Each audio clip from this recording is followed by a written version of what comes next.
ومن أحسن قولا ممن دعا إلى الله وعمل صالحا وقال إنني من المسلمين.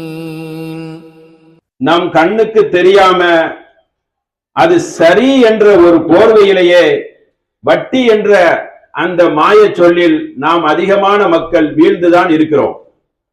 அதை இல்லை என்று மறுப்பு தெரிவிக்க முடியாது. நம் பேராசையின் காரணமாக, நமது இந்த உலக லௌகீகத்தின் காரணமாக, மற்றவர்களை சூடு போட்டுதான் வாழணும் என்ற ஒரு காரணத்தை எல்லாம் சிந்தனையில் செலுத்தி நாம் இதன்பால் அதிகமான முறையில் சின்ன சின்ன வட்டி என்ற பெயரில் பேங்க்ல ஒரு பிக்சட் டெபாசிட் ஆகட்டும், அதில் வட்டி சம்பந்தப்பட்ட அக்கவுண்ட் ஆகட்டும், மோட்டார் வாகனங்களில் இருந்து வீட்டில் இருக்கக்கூடிய மிஷின் சம்பந்தமாக ஆகட்டும், தவண முறையில் வட்டி என்பதில் அதிகமான மக்கள், நம்பிக்கை கொண்ட மக்களே, மூமின்களே விழுந்து இருக்கிறீர்கள். அதை செய்து கொண்டுதான் இருக்கிறீர்கள். இல்லை என்று மறுக்க முடியாது. அதில் எல்ஐசியும் ஒன்று. இப்படி அந்த வட்டி என்ற பன்முகத்தன்மை கொன்ற அந்த மாய அரக்கன் அனைவரும் உள்ளத்தையும் மூளையையும் பதம் பார்த்திருக்கிறான். ஆகையினால்தான் இந்த சுரண்டலை மக்கள் மத்தியில் விவரித்துக் கொண்டு இருக்கிறோம். இதை பற்றி அல்லாஹ் சுப்ஹானஹு வ தஆலா அவனுடைய அருள்மறையாம் திருமறை குர்ஆனில் அல்லதீன யகுலூன ரிபா, வட்டியை உங்காதீர்கள், வட்டியை உங்கக்கூடியவர்கள் எப்படிப்பட்டவர்கள் என்றால், லா யகூமுல்லதீன கமா யகூமுல்லதீ யதஹப்பதுஹுமுஷ் ஷைத்தானு மினல் மஸ், ஷைத்தான் தீண்டியது போல் மறுமை நாளில் எழுப்பப்படுவீர்கள். ஷைத்தான் என்றால் கெட்ட வஸ்து, நாத்தம் பிடிச்ச வஸ்து என்று கூட சொல்லலாம். ஏன்னா தீன்ற அளவுக்கு சொல்லி காட்டுகிறான் அல்லாஹ். ஒரு கெட்ட இதை கெட்டவனோட சொல்லி நீங்கள் இதை செய்தால் மறுமை நாளில் அவன் தீண்டியது போல் எழுப்பப்படுவீர்கள் என்றால் என்ன அர்த்தம்? அதில் என்ன அர்த்தம் நீங்கள் நினைக்கிறீர்கள்? நரக படுகொலையில் விழுந்து விடுவீர்கள். வட்டியை பற்றி எப்படி நினைக்கிறோம்? அல்லாஹ்வுடைய ரசூல் தடை செய்து விட்டால் அதற்கு மறுசொல் கூட, சொந்த கருத்தை அதில் திணிக்க கூடாது. இது சின்னது தானே, இது எனக்கு நிர்பந்தம் தானே, நம்மளே நமக்கு நிர்பந்தம் உண்டு பண்ணுகிறது. அன்புக்குரியவர்களே, நிர்பந்தம் என்பது அவரவர்கள் முடிவு செய்யக்கூடிய ஒரு கருத்தாக இருந்தாலும் அது உயிர்தான் பெரிய நிர்பந்தம். உலக ஆசையில் இருக்கக்கூடிய பொருள்கள் அல்ல, உலக ஆசையில் இருக்கக்கூடிய இந்த வாகனங்கள், இந்த சொற்ப வசதிகள் அல்ல. மத்தாவுன் ஹயாத்தித் துன்யா, உலக வாழ்க்கை என்பது கவர்ச்சி பொருளாக தான் இருக்கும். அதிலிருந்து மீளக்கூடிய மக்கள் ஆகரத்தை பார்க்கணும். ஆகரத் எப்படிப்பட்டது? அல்லாஹ் சொர்க்கத்தை நமக்கு சித்தப்படுத்தி வைத்திருக்கிறான். அந்த சொர்க்கத்துக்கு மத்தியில் இந்த உலக வாழ்க்கை கால் தூசிக்கு சமானம். எனக்கு அல்லாஹ் ரசூல் தடை பண்ணிட்டான்.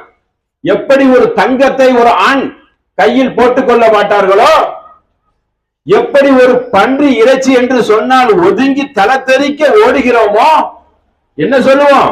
அல்லாஹ் எங்களுக்கு தடை விதிச்சிட்டான் என்று. அதைவிட பன்மடங்கு 100 மடங்கு மனித சுரண்டலை செய்து கொண்டிருப்பதுதான் வட்டி.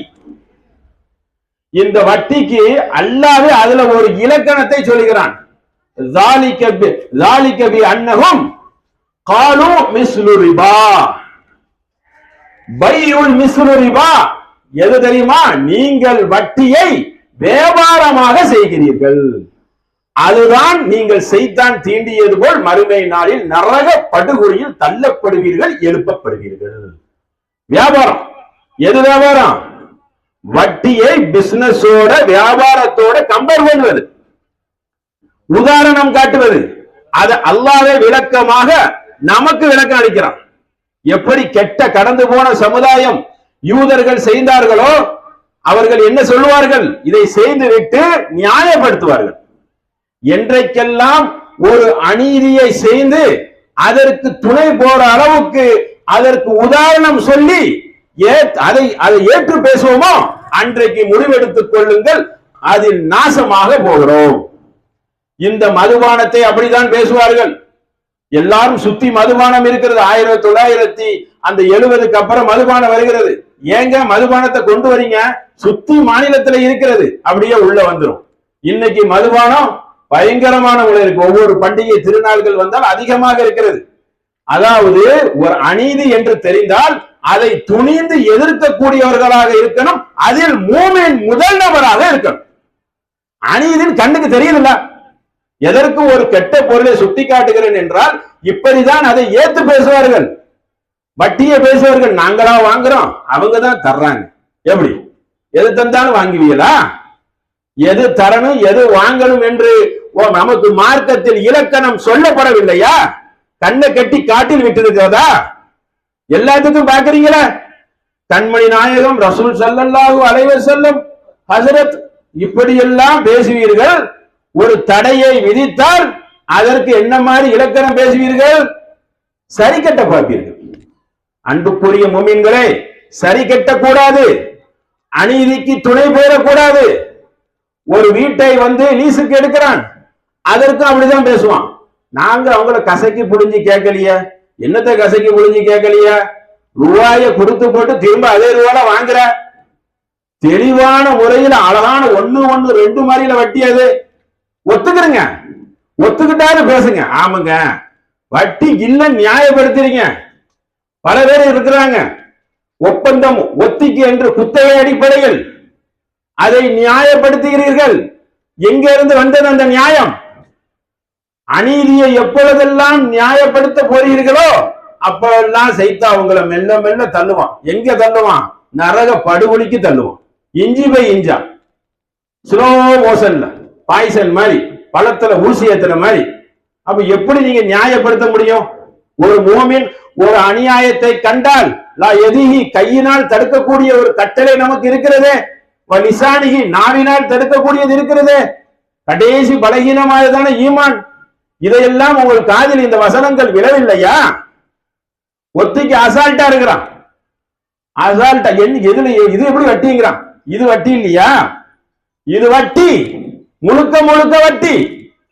10,000 ரூபாய் வாடகை தரக்கூடிய பொருளை நீங்கள் 10 லட்சம் ரூபாய் கொடுத்து 5 வருஷம் கழிச்சு வேண்டான்னு சொல்லும் போது அந்த பேமெண்டை நீங்கள் திரும்ப பெறுகிறீர்கள்.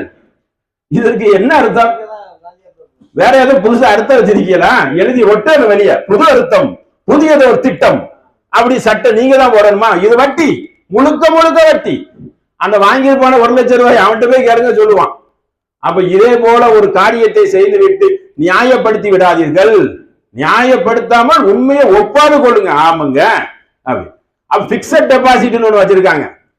அவன் அப்போ 1000 திட்டம் மக்களை நாசக்காரா ஆக்குறதுக்கு. மூமின்கள் இந்த உலக வாழ்க்கையா? முழுக்க முழுக்க ஆகிரத்து வாழ்க்கை. உலக வாழ்க்கையில் நம்மளை நரகத்தில் தள்ளக்கூடிய சம்பவம் வந்தால் அதை தூக்கி வீசுவோம், காலால் எத்தி மிதிப்போம். அப்படிப்பட்ட ஒரு எண்ணம் மூமினுக்கு வரணும் உள்ளத்தில். அதுல நமக்கு ஆதாயம் இருக்குதா? ஆதாயம் இருந்தா சட்டத்தை வளைச்சிடலாம். யூதர்கள் மாதிரி லபத்தல் நாகுபி ஆயாத்திகி, வசனங்களை இடத்துக்கு தகுந்த மாதிரி மாத்துவான், அவன் கொள்கையும் மாத்திக்கிடுவான். எப்படி ரத்தம் அப்படி பாஞ்சிட்டா அப்படிதானே சொல்ல முடியும். ஜானுக்கு ஜான் போவீங்கல்ல, எல்லாத்துலயும் வட்டிலே விழுந்திருக்கான், வட்டிலே விழுந்திருக்கான், குஃபூர்லயே விழுந்திருக்கான், சிகர்லயே விழுந்திருக்கான். எல்லாத்துலயும் வட்டி தான் மிச்சம், அதிலே விழுந்தாச்சு. நியாயப்படுத்தக்கூடிய காட்சி. மூமின்களே, மறுமையை அஞ்சி வாழ்ந்து கொள்ளுங்கள். எந்த ஒன்றையும் நியாயப்படுத்தாதீர்கள். நபிகள் நாயகம் ஸல்லல்லாஹு அலைஹி வஸல்லம் அவர்கள் கூறுகிறார்கள், லான ரசூல் ஸல்லல்லாஹு அலைஹி வஸல்லம், நபிகள் நாயகம் சபித்தார்கள். யாரை சபித்தார்கள்? வஆகிலஹு ரிபா வமுகிலஹு ரிபா வகாதிபஹு வஸாயிதைஹி. வட்டியை வாங்குபவன், வட்டியை கொடுப்பவன், வட்டியை காதிபஹு எழுதக்கூடியவன். எழுதக்கூடியவனே அறிவாளியே, எழுதுறல்ல, அறிவு இருக்கிறதா? இருக்கு, இருக்க போய் எழுதுற. அவனாவது பலவீனத்துக்கு வந்துடுறான், உனக்கு தெளிவா தெரியும். எழுத்துள்ளவனுக்கு தான் விவரம். அவர் எழுதுறாங்க, அவர் அதையும் சேர்ந்து தடுக்கிறாங்க. காத்திபகு ஷாஹிதைஹி, அதுக்கு மௌன மங்குனியாக சாட்சியாளர்களாக இருக்கிறார்களே, அவர்களையும் சேர்த்து அல்லாத நபிகள் நாயகம் ஸல்லல்லாஹு அலைஹி வஸல்லம் அவர்கள் கூறுகிறார்கள், காலஹும் ஸவாஉன், அனைவரும் சமம், அனைவரும் சமம். சபிக்கிறார்கள். சபிக்கிறா என்ன? எங்க போவோம்? சொர்க்கத்துக்கா போவோம்? அல்லாஹ்வுடைய தூதர் சபித்தா நரக படுகொலியில் விழுந்து விடுவோம் சகோதரர்களே. உலக வாழ்க்கை என்பது சொற்பம். 50, 60, 40, 60 இவ்வளவுதான் வயசு. அல்லாஹ் நாடுனா நாளைக்கு. அப்படிப்பட்ட ஒரு உலக வாழ்க்கையை துச்சமாக நினைக்கக்கூடிய ஒரு மூமின் இன்னைக்கு பொருளாதார இந்த சுரண்டலில் நியாயப்படுத்தி இதெல்லாம் ரத்தத்தோட ரத்தமா அப்படியே பின்னி பிசைஞ்சிருக்கு. நாளொரு வண்ணம் பொழுதொரு மேனியுமாக இந்த செயல் அப்படியே வந்துகிட்டு இருக்கு. காரா எங்களுக்கு வாங்க முடியுமா? நாங்க இப்படிதான் வாங்குவோம். ஏன் வேற வழியே இல்லையா? அல்லாஹ் மேல தவக்கல் வைக்க மாட்டோமா? இல்லை என்றால் அந்த அநீதிக்கு துணை போக மாட்டோம். அதை தள்ளி வைத்துக் கொண்டு வேற ஒரு முடிவை எடுக்கணும் அல்லவா? கார் வட்டின்னு சொல்றாங்க, டக்குன்னு தூக்கி போட்டுறணும்ல. டிவி பார்க்காம இருக்க முடியாதா? டிவி எல்இடி என்ன, அது என்ன, அதுக்கு பேர் என்ன? தவணை முறையில வட்டி. சிறிய வட்டி என்ன, பெரிய வட்டி என்ன? ஒரு அடி அடிச்சா தாங்குமா? கன்னத்துல ஒரு அடி அடிச்சா அடிதான், 4 மிதி மீதிச்சாலும் அடிதான். அது என்ன சின்ன வட்டி பெரிய வட்டி? இது ஒரு வித்தியாசம். அநீதிக்கு அப்படி ஒரு துணை இருக்கா? கொஞ்சம் குடிச்சுக்கிறேன், கொஞ்சம் நிறைய குடிச்சுக்கிறேன். எவ்வளவு பெரிய ஒரு அசிங்கத்தையும் சமுதாய சுரண்டல் சகோதரர்களே. நாடும் வீடும் அதுல பாதாளத்தில் விழுந்து கிடக்குது. ஒருவன் குடிச்சாலாவது அவனா செத்து போயிருவான். மிஞ்சி போனா குடும்பத்துக்கு டிஸ்டர்பா இருக்கும், தொந்தரவா இருக்கும். வட்டி என்றது பேரழிவு. நாடு வீழ்ந்து கிடக்கிறது. 188 லட்சம் அழகிய கடன் இல்ல, வட்டி, பயங்கரமான வட்டி. அது அதனுடைய தொகையை கொடுத்துக்கிட்டு இருக்கான். நாடே சுரண்டல் இருக்கிறது. அதற்கு ஒரு மூமின் துணை போகணுமா? ஒரு மூமின் துணை போகக்கூடியவனாக முதலில் இருக்கலாமா? இருப்பார்களா? நபிகள் நாயகம் வாழ்க்கையை சற்று சில நிமிடம் அலசி ஆராய்ந்து இருக்கிறோமா?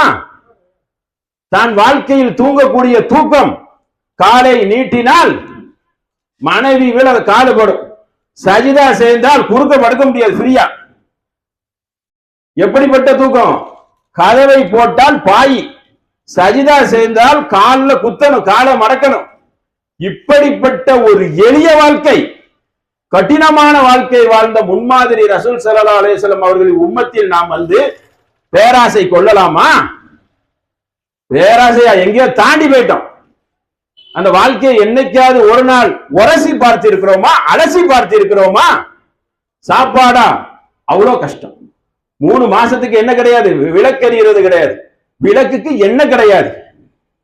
பேரிச்சம்பளமும் தண்ணியுமே கொண்டு வாழ்வியலாக வாழ்ந்த உத்தம நபிகள் நாயகம் ஸல்லல்லாஹு அலைஹி வஸல்லம் அவர்களோட வரிக்கு வரி பத்திரிக்கை அடிச்சா கூட நபிகள் நாயகம் ஸல்லல்லாஹு அலைஹி வஸல்லம் அவர்கள் அருள் எங்க பேர அவங்க துவா நீ கேட்கறது எவ்வளவு பெரிய குற்றம். அவங்க தான் வஃபாத் ஆயிட்டாங்களா, அல்லாவின் துவா பெறன்னு கூட அடிக்கலாம்.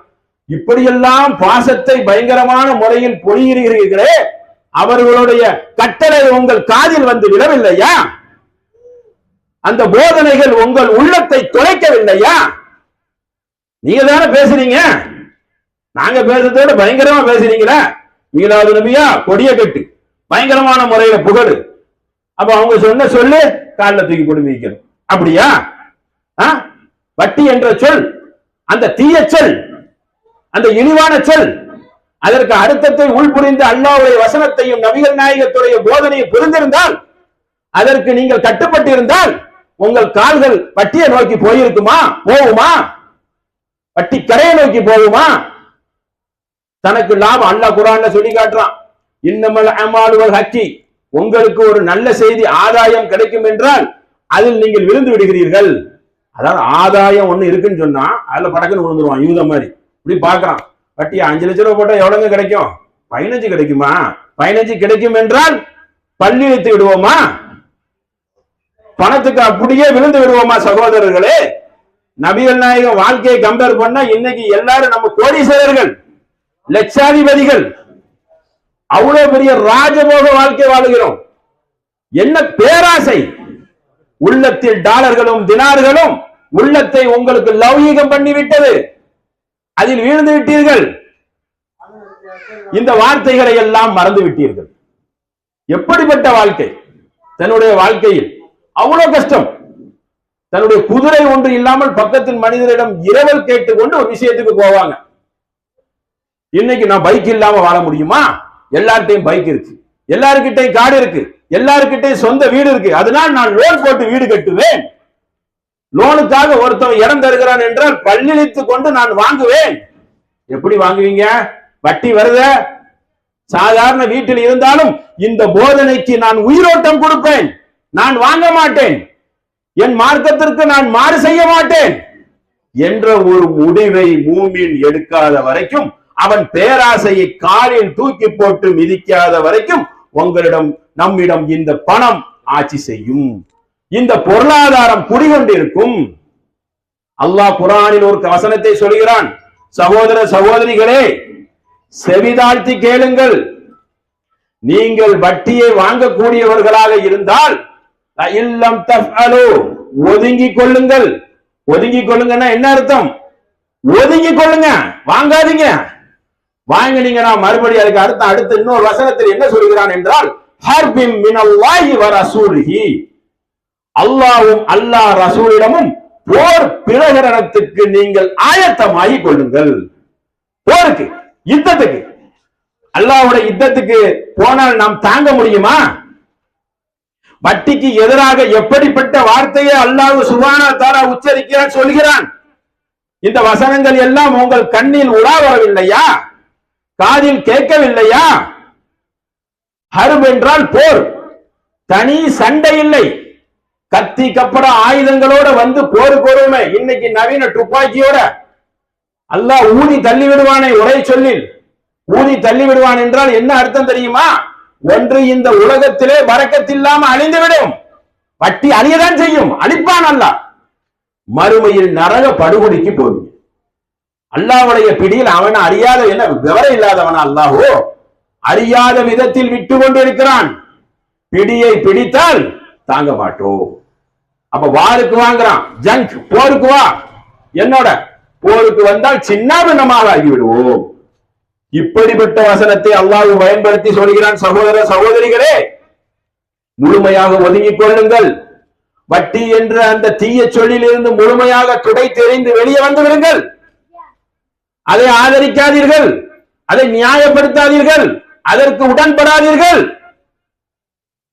என்பதை எச்சரிக்கை ஊட்டுவதற்காக தான் உங்கள் மத்தியில் வீதியில் வந்து நெஞ்சு வெடிக்க பேசிக் கொண்டிருக்கிறோம். சகோதரர், நாளைக்கு நரகத்தில் நீங்கள் போய் விழுந்து விடக்கூடாது என்ற ஒரு காரணத்துக்காக அல்லாஹ் அச்சமூட்டி எச்சரிக்கை சொல்கிறானே. உனக்கு இந்த கல்வியை தந்திருக்கிறோம், அவர்களிடம் சொன்னியா என்று மறுமையில் கேட்பான். ஆகையினால் இந்த வசனங்களை எல்லாம் உங்களிடம் சொல்கிறோம். இதையெல்லாம் நீங்கள் எடுத்து குர்ஆனில் படித்து பாருங்கள். உலக வாழ்க்கைக்காக மறுமை வாழ்க்கையை துளைத்து விடாதீர்கள். உலக வாழ்க்கை என்பது அற்பம். அல்லதி ஹலக்கல் மௌத வல் ஹயாத லியப்லுவக்கும் அய்யுக்கும் அஹ்ஸனு அமலா. மரணத்தையும் வாழ்வையும் அல்லாஹ் ஏன் ஏற்படுத்தி இருக்கிறான் என்றால், அஹ்ஸனு அமல், நல்ல அமல்கள் யார் செய்கிறார்கள் என்று சோதித்து பார்ப்பதற்காக. சோதனை கூடம் சகோதரர்களே, பலவிதமா சோதனை வரும். ஆசைக்கு மயங்கி விடாதீர்கள், ஆசை சொல்லுக்கு இணங்கி விடாதீர்கள், பேராசையை மனதில் கொண்டு வாழ்க்கையை நடத்தி விடாதீர்கள், தோல்வி அடைந்து விடுவீர்கள். இம்மையிலும் தோல்வி, மறுமையில் நீங்க திவாலாகி போயிருவீர்கள். எந்த முகத்தோட வந்து அல்லாஹ் முன்னாடி வந்து நிற்பீங்க? அவன் கொடுத்த காற்று, அவன் கொடுத்த பூமி, இந்த ராஜ்யத்தெல்லாம் நீங்கள் வாழ்ந்து கொண்டு அவன் சொல்லக்கூடிய ஒரு கட்டளையை நாம் மீறுவதென்றால் விட்டு விடுவானா? மறுமை நாளில் கட்டும் பிடி இருக்கிறது, கட்டும் பிடி. இம்மையில் பிடித்தால் அதுவும் பயங்கரமா இருக்கும். விட்டு விடுவான்னு நினைக்கிறீங்களா? சதீருல் மிகாத், அவனுடைய பிடி கட்டுமையாக இருக்கும், கட்டும் பிடி. இதையெல்லாம் கவனத்தில் கொண்டு விடுங்கள். கவனத்தில் கொண்டு வட்டியின் பக்கம் தலை வைத்து படுக்காதீர்கள். வட்டி வார்த்தையை கொண்டு நீங்கள் 2 லட்சம் 3 லட்சம் எங்களிடம் கொடுங்கள், உங்களுக்கு அதிலிருந்து ஒரு சகாயம் தருகிறேன். மயங்கி விடாதீர்கள். சுயமாக வியாபாரம் செய்யுங்கள், சுயமாக பயன்படுத்திக் கொள்ளுங்கள். பல லட்சங்களை கொடுத்து உங்களுக்கு தருகிறேன், மாசம் மாசம் ஒரு 10,000 தருகிறேன் என்று வியாபாரம் என்றால் லாபம் நட்டம் சார்ந்தது. நல்ல புரிந்து கொள்ளுங்கள். பெரிய பல்கலைக்கழகம் போய் படிக்க வேண்டாம் சகோதரர்களே. வட்டிக்கு விளக்கத்துக்கு பெரிய யூனிவர்சிட்டி போய் படிக்கணுமா? நூல் பிடிச்ச மாதிரி சொல்லுவாங்க, இவ்வளவு லட்சம் கொடுத்துருக்கோம், உங்களுக்கு இவ்வளவு ரூபா தரணும். கரெக்டா சொல்றது பிக்ஸட் டெபாசிட், பேர் கரெக்டா தானே வச்சிருக்காங்க. அப்ப அப்படி ஒருவன் சொன்னால் அதான் வட்டி. லாப நட்ட வருங்க. ஒரு மாசம் 5000 தருவோம், ஒரு மாசம் 4000 தருவோம். அதான் வியாபாரம். பணம் என்று சொன்னால் அண்ணாந்து பார்த்து மயங்கி விடாதீர்கள் சகோதர சகோதரிகளே. இருப்பதை கொண்டு வாழுங்கள். பூனை சூடு போட்டுக்கிறோமா புளிய பார்த்து? புளிக்கு வரி வரியா இயற்கையில இருக்குது. அதே போல் அடுத்தவனை பார்த்து சூடு போட்டு வாழாதீர்கள். அவனிடம் கார் இருக்கு, பங்களா இருக்கு, வீடு இருக்கு, ராஜபோக வாழ்க்கை இருக்கிறது, அடுக்கடுக்காக தங்க நகைகள் இருக்கு. அல்லாஹ் சில பேருக்கு கொடுத்திருப்பான், எனக்கு இல்ல என்பதை சாதாரணமாக சொல்லி பேராசையை விட்டடித்து அல்லாஹ்வும் அல்லாஹ்வுடைய ரசூலுடைய வார்த்தைக்கும் நாங்கள் கட்டுப்படுவோம். உலக வாழ்க்கையின் விஷயத்திற்கு அடிமையாக மாட்டோம். பேராசையில் விழுந்து விட மாட்டோம். இந்த சத்திய மார்க்கத்தில் உறுதியாக நிற்போம் என்ற ஒரு உறுதிப்பாடு வந்தால்தான் சகோதரிகளை இதுல இருந்து வர முடியும். ஏன்னா வந்துகிட்டே இருப்பான் தாச வார்த்தையை கொண்டு வர்றதுக்கு, பல முகங்களோடு வருவான். அதுக்கு பேர் வட்டி கிடையாது, கமிஷன், லாபம், வியாபாரம். பல பேர்கள் வைத்திருக்கிறாங்க. நாங்க அப்படி தரவே இல்லையம்மா, நாங்க கமிஷன்லம்மா தர்றோம். எப்படி தேனாக பேசி உங்களை ஏமாற்றி விடுவார்கள் சகோதரர்கள். நபிகள் நாயகம் ஸல்லல்லாஹு அலைஹி வஸல்லம் அவர்கள் சொல்கிறார்கள், மன் கஸ்ஸைனா ஃபலைஸ மின்னா, மோசடி செய்யக்கூடியவன் நம்மை சார்ந்தவன் இல்லை. மோசடி, மோசடினா எப்படிப்பட்ட மோசடி அதை வளர்க்கிறாங்க. சாதாரண திங்கக்கூடிய ஒரு கடலை பொருள்கள், அதில் கீழே ஒன்று வைத்து மேல ஒன்று வைத்து, அதாவது போலியானது நல்ல அசலானது, டூப்ளிகேட் ஒரிஜினல், அதை வைத்து விற்றால் நீ என்னை சார்ந்தவன் இல்லை, முஸ்லீம் இல்லை, கட்டுப்பட்டவன் இல்லை நீ என்று நபிகள் நாயகம் ஸல்லல்லாஹு அலைஹி வஸல்லம் அவர்கள் கூறுகிறார்கள். ஆனா எதை பற்றி நாம் கவலைப்படாமல் பயங்கரமான செயலுக்கு போகிறோம். பயங்கரமான செயல் வட்டி என்பதை பாவத்தின் பெருபாவத்துல நபி ஸல்லல்லாஹு அலைஹி வஸல்லம் 2வது இடத்துல வைப்பாங்க. முதல் இடத்தில் இணை வைப்பு, 2வது இடத்துல எது வைப்பாங்க? ரிபா. 2வது இடத்துல சில சமயம் கொலை வந்துடும். 2வது இடம். ஏன்னா மனித சுரண்டல், மாபாதக செயல், மனித சமுதாயமே அழியக்கூடிய செயல். உதவிகள் எல்லாம் அப்படியே நின்று போய்விடும். எல்லாத்திலையும் ஆதாயம் பக்கம் வந்துடும். அவனுக்கு கொடுத்தா என்ன கிடைக்கும், ஏதாவது கிடைக்குமா என்று கணக்கு போடுற அளவுக்கு வந்து விட்டால் எப்படி நடக்குன்னு நினைக்கிறீங்க? சமுதாயத்தில் ஒருத்தருக்கு ஒருத்தர் உதவி எப்படி நடக்கும் என்பதை சிந்தித்து பார்த்து கொள்ள வேண்டும் சகோதர சகோதரிகளே. ஆகையினால் நம்முடைய உறவையும் நம்மளுடைய நினைவையும் குர்ஆன் பால் செலுத்தணும். அல்லாஹ் என்ன சொல்கிறான், உலக வாழ்க்கைக்கு எப்படி கட்டளையிட்டு இருக்கிறான், எப்படி நமக்கு இம்மைக்கு மறுமைக்கு என்ன சொல்கிறான் என்பதை பார்த்து பார்த்து நம் வாழ்க்கையை அமைத்துக் கொள்ள வேண்டும் என்று சொல்லி என்னுடைய உரையை நிறைவு செய்கிறேன். அஸ்ஸலாமு அலைக்கும்.